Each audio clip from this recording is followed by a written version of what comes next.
Empezamos por la Argentina y estamos con Daniel Rabanal. ¿Cómo te enseñaron a ti en el colegio el tema de la independencia? La Argentina tiene un antecedente así como de enfrentamiento, de guerra con las invasiones inglesas, que son 3 años antes de 1810, en 1807,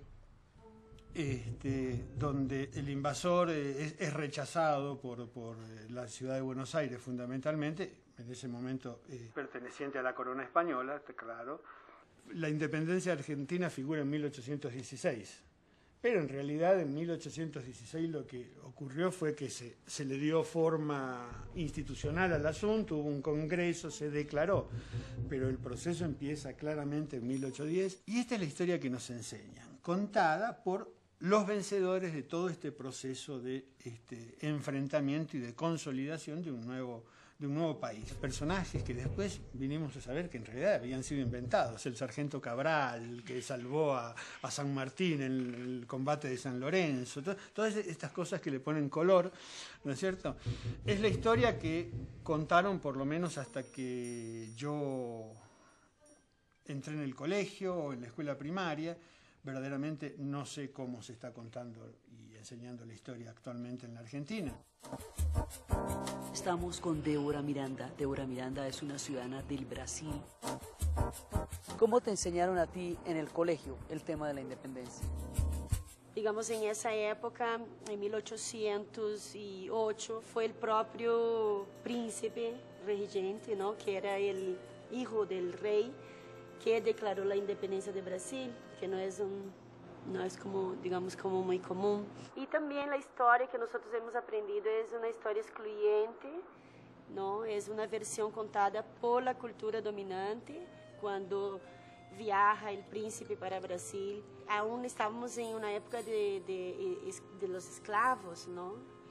Y entonces hay la independencia de Brasil en 1822 y más 60 años hay aún de esclavitud en Brasil. Entonces esa independencia es la independencia de quién y por qué y para qué. Cómo los procesos de independencia en América Latina varían muchísimo de un país al otro. El caso del Brasil es un caso diferente, pero es parte de todo nuestro bloque continental. Estamos con el cónsul de Panamá, Juan Macay. ¿Cómo le enseñaron a usted el tema de la independencia en Panamá? Panamá en 1810 éramos parte de España todavía. A diferencia de la concepción que se tiene, Panamá no era parte de Colombia. Panamá se independiza de España en 1821, 11 años después de la independencia de los países americanos del Cono Norte, por así decirlo, de los hermanos bolivarianos. La admiración por Bolívar dentro de Panamá era impresionante, era grandísima. De hecho, en 1821, en noviembre, cuando nos independizamos de España, le proponemos a Bolívar que sea nuestro presidente. Bolívar, en su idea integracionista, propone que no nos convirtamos en un país independiente, sino que nos unamos a la Gran Colombia, cosa que efectivamente hacemos en el año 1822. Después viene Panamá y se integra, más que a la Confederación Centroamericana de Naciones, nos integramos a la Gran Colombia, países que habían sido independizados por Bolívar y por Santander. Ya estos países, sus movimientos independentistas nos llevaban más de 10 años a nosotros. Nosotros venimos de penúltimos, siendo los últimos Cuba y Puerto Rico. Estamos con un ciudadano de México, él se llama Jesús Salinas. ¿Cómo te enseñaron a ti en el colegio el tema de la independencia? Se da un doble movimiento, me parece, ¿sí? Por una parte los españoles y por otra parte que solos no podían hacer mucho, entonces tienen que involucrar a los criollos y a los indígenas, que de alguna otra forma pues, fueron los menos favorecidos.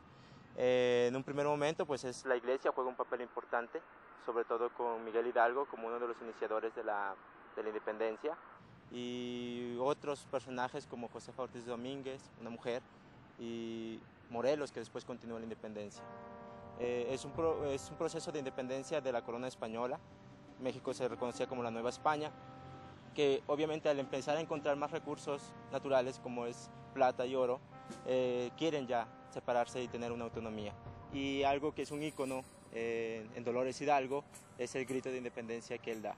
que la historia que nos cuentan en la primaria es que él toca las campanas y convoca a los indígenas y a toda la gente que hay en el pueblo para iniciar en 1810 la independencia.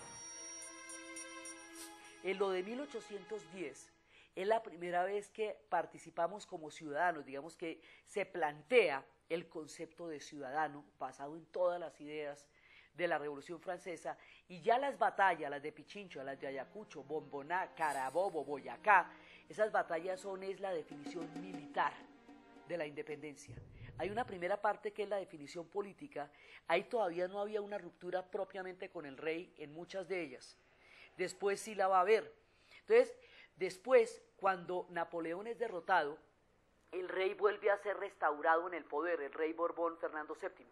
Pero el hombre quiere volver a poner una monarquía absoluta, y eso ya no se puede porque todo este movimiento se ha hecho para que las monarquías absolutas ya formen parte del pasado.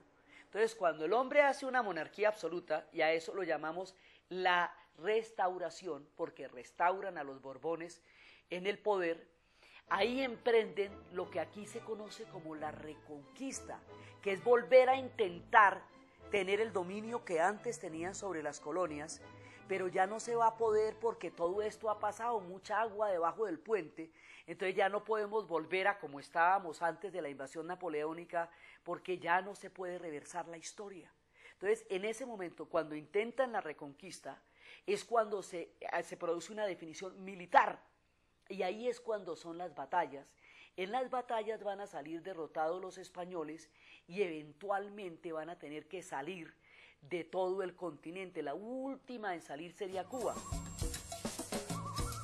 Somos hijos de un mismo proceso, tenemos una misma lengua y una misma religión. No hay ningún otro bloque en el mundo que tenga tantas similitudes como tenemos nosotros. No quiere decir eso que no tengamos diferencias. Quiere decir que tenemos más cosas en común que cualquier otro pueblo de la tierra, que eso ha creado una identidad, una manera de habitar en el planeta, una cultura, una forma de ser, que es ser latinoamericanos. Y es por esto que tras escuchar las voces de nuestros hermanos, comprendemos aún más la importancia de que todas estas conmemoraciones, más allá de las fronteras políticas de la actualidad, reconozcan y celebren la independencia como el proceso continental que fue. Después de haber hecho toda esta mirada sobre nuestro proceso de independencia, los esperamos hasta una próxima oportunidad.